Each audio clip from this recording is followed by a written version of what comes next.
Happy day to you. Let's get started. We've got a lot to talk about today. You know, the topic is, why can't I dream? And if you stick with me for a few minutes, I'm going to take you to something that you may have never realized, but it's critical to the next move of your life. Okay? So now we're going to go back to the character David, and how that David talks about in Psalm 51, stanza 10 and 11, and he was seeking God because he had gotten to a place that he had to rediscover himself. And you're at a place with all this going on in society, globally, locally, internationally. How is it affecting you? And so many times we look to what we can do, and sometimes we look to really need to think about who we really are and why were we put here and for what purpose and what destiny. And this is to all people. If you're humanity, if you're part of humanity and you're a human being, this is to you. And so why can't I dream anymore? Because something has been taken away that you may not have discovered. So I'm going to try to help you discover that. So what I want you to look at, first of all, for those that are writing, I want you to write there some things that happen to you that you're totally unaware, myself included. And number one is you have triggers. And if you can't identify your triggers, people will use your triggers against you. You have enemies. There's three types of enemies. I don't really have them, but I know one of them is the world, one of them is self, and then I can't think of what the other one was. I think it's adversary or something. So I don't have that in front of me because I just thought about that. But here's the thing. Instead of being authentic, you have to ask yourself, have you been processed and have you been dictated to think that you're not in control of your future? So why can't I dream? I'm going to show you. We have to know that movement without the spirit, the emotions are met, but we're undeveloped. Why? Most people who lose a loved one, or someone is deceased, you have everything there. You have the hands, the feet, the eyes, you know the story. But what you don't have is the spirit. And the reason many of us are off balance today is that we've done church, but we've done no spiritual work. Because generally church teaches traditions, rules, regulations, takes us through things that we're comfortable with or we learn. But we don't ever discover. So my question that I challenge some of my students with, are you learning? Are you being told? Are you discovering? Or are you being programmed? Why can't I dream?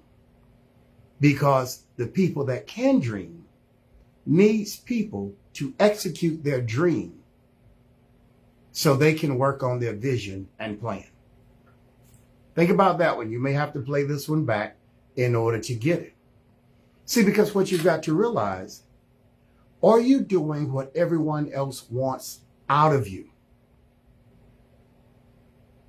Are you doing what everyone wants out of you? So are you meeting everyone else's expectation, but you're not meeting yours? And this is for those that are single or married or in relationship. This is to everybody. Are you meeting your goals, your fingerprints? Have you discovered you, or have you become a clone of someone else? Oh, it's going to be a little thick. You can chime in the comments if you want to. Here's the thing. Are you doing what you want and what you enjoy, or you don't even know what you want and you don't even know what you want to do, but you wonder why you can't dream? You know why? You have to ask yourself the question, have you ever really met you? Have you discovered you? Why can't I dream? Here's the thing. You've got to understand there are distractors and things to stop you from dreaming. And I'm going to give you a couple of them. Here's what I want to give you beforehand. And this is where many people are in today's society and in their families and in their little groups. They don't like you. because you're not like them. They don't like you. But here's the thing, and that's where you're stuck. You're stuck trying to be accepted. You're stuck trying to be understood. You're stuck trying to fit in. You're stuck trying to get in when they don't like you. And it can be your own family. It can be your brothers. It can be your sisters. Look what Cain did to Abel. Look what Judas did to Jesus. Look at what Jacob did to Esau. Think about it. But here's what you haven't discovered. They really need you, but they don't like you. Well, what do you mean? If they need me, they probably would like me. If they had your gift, they wouldn't even talk to you. The problem is you don't value your gift. First off, you don't value who you are, what you are.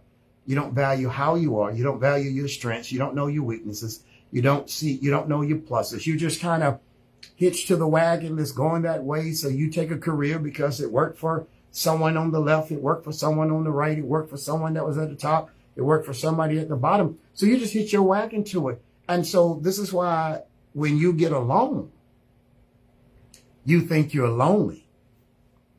When you're alone, now you focus on the universe and you discover. You might have to go back and play that one again. I'm not going to repeat it. Here's the thing. Most people, number two, are in denial of oneself. I'm going to give you a couple things. Here they are. Number one, you got distractors, haters, self-inflicted wounds. But I know, but you know, every time I try to say, I just get caught up. Something come up. Self-inflicted wounds. The next one is doubters. Sometimes you're in the wrong environment. You're not in an environment where people can support you, believe in you, trust you, and help you walk through your wilderness. Career blockers. Some people have just given up on a career. They've given up on learning the skill. They've given up on learning the craft. They don't want me. The problem is you don't have the hunger you need. You don't have the desire. You don't want to work for it. The old school word would be you have to sacrifice. Generational curses. This is who my dad was. This is who my mom was. This is who my uncle was. You know the story. But you're just repeating the cycle. You're the hamster on the wheel. The other one is jealousy. In-house and in society. There are people that's been in business, but they don't have your intuition. They don't have your ability. They don't have your work ethic. So they see you as competition and not as someone that can add to the community. So they isolate you. You have jealousy in your family. Then there's the name that people call. Some people look at and say, well, you're the outsider. You're the black sheep of the family. You're not this and you're not that. Here's the thing. Pressure brings value. I want you to learn how to embrace the pressure. If it could have broken you, you would have been broken by now. I'm almost done. We've only been together 8 minutes. Isn't that wonderful? Here is the first thing. One of the secrets that I'm going to share with you. Distractors' goals are to make you seedless. If you are seedless, you cannot produce authentication. So they play with your ears, to play with your mind, to play with your spirit, to program you. And when you become programmed, now they can dictate to you where you should be, what you should be doing, and what you should not be doing. And they would definitely let you know there are places that they feel that you don't belong. This is the goal of the distractors, whoever they are. They could be in your family. They could be in the workforce with you. They can be wherever. Their goal is to take your authentication and use it for their benefit. So now here's the thing. When dreams are stolen, I'm going to give you some other indicators when that happens.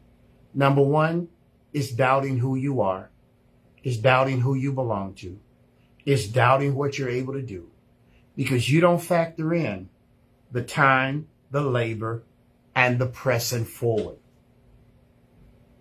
You think one ideal will get you over the hump. It will not.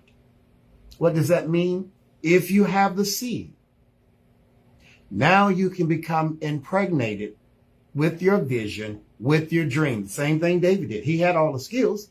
And at the time, he was the king, but he wasn't on the throne.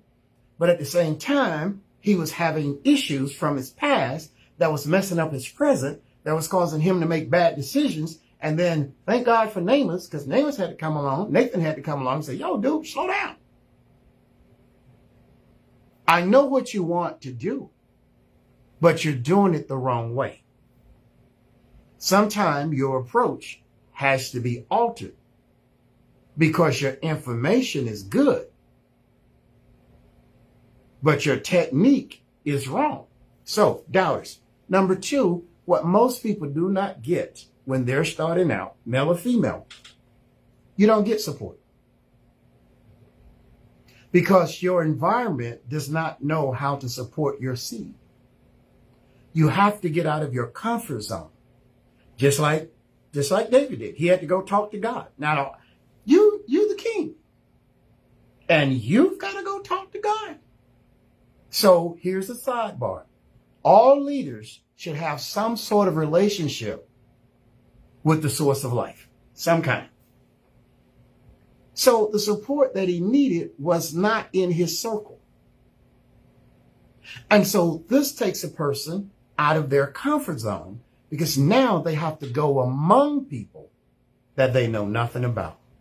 Best thing could happen to you is to get in a different environment that can focus on your strengths, not your past, not your weakness, but your development of your seed that can come forth. And like I say, distractors' goals are to make you seedless. And if you're seedless, you cannot be authentic. And if you can't be authentic, now you can replicate something, but you can't be what you are. So then God can't bless your hands because someone has erased your fingerprint. And many people are trying to erase your spiritual intuition to seek God for revelation to help you walk on earth and fulfill what he's assigned you to do. So the third one is you haven't seen it before. This is what I talk about. You've got to get out. And so what it is sometimes is that you're able to create a formula. You're able to create a pattern. You're able to redesign something or design something that no one has seen before. But because you haven't seen it, you don't believe it. Why can't I dream? What happened to my dreams? Because sometimes you are to do what others can't do, because others are not assigned to do what you can do. I'll say it again. Sometimes you can't see it because you're designed to discover it and to develop it when others have never seen it because they don't have your gift. So your distractors, your haters, and all these other people that you think really care about you cannot help you develop. Here's the other one. Lacking provision. Normally in the village that you're from, the circle that you're from, don't have the answers that you need. So you have to get around people who are like-minded that can help you discover it. Because here's the thing a lot of people have never said. Dreams are the seeds.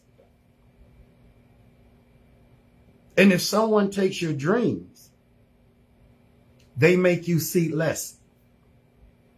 If someone takes your creativity that came from the source of life, now you can't create. You can't think. All you can do is replicate. And if you can't plant, because you should be working for you, you can't listen to the outside noise.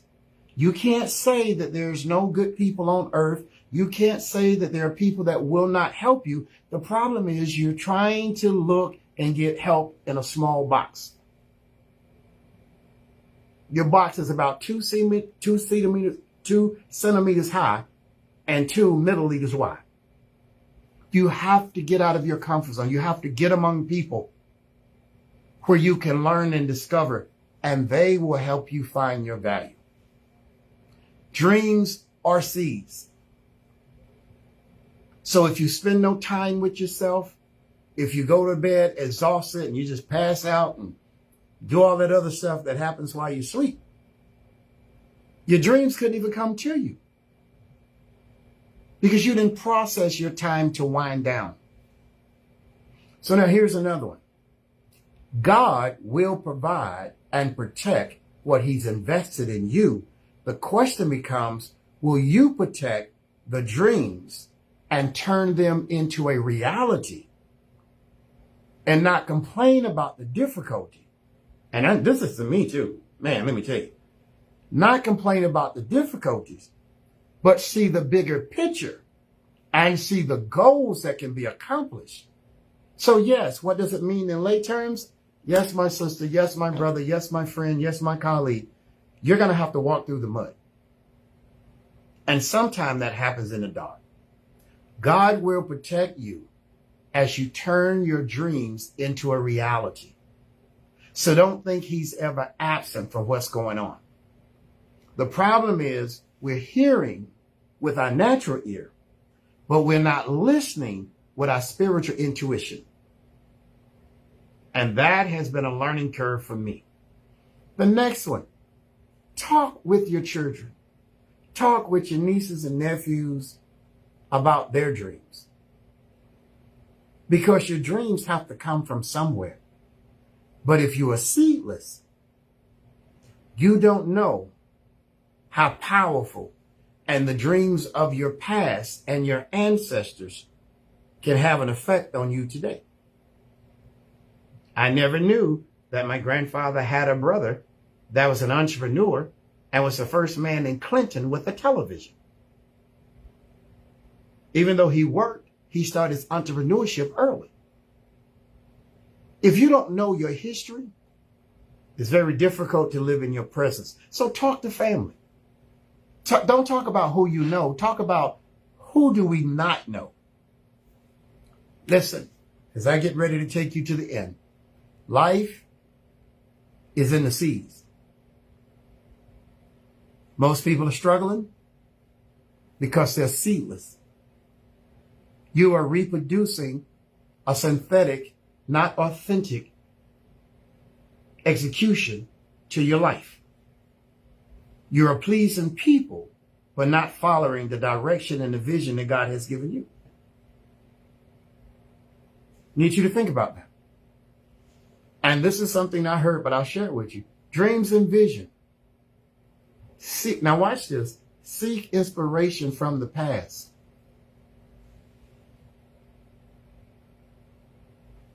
Well, why? So you don't have to relive it. God bless you. I'll see you soon. I'll say it again for you. Life is in the seeds.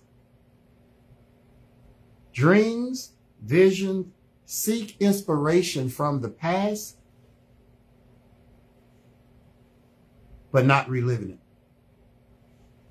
Talk to you soon.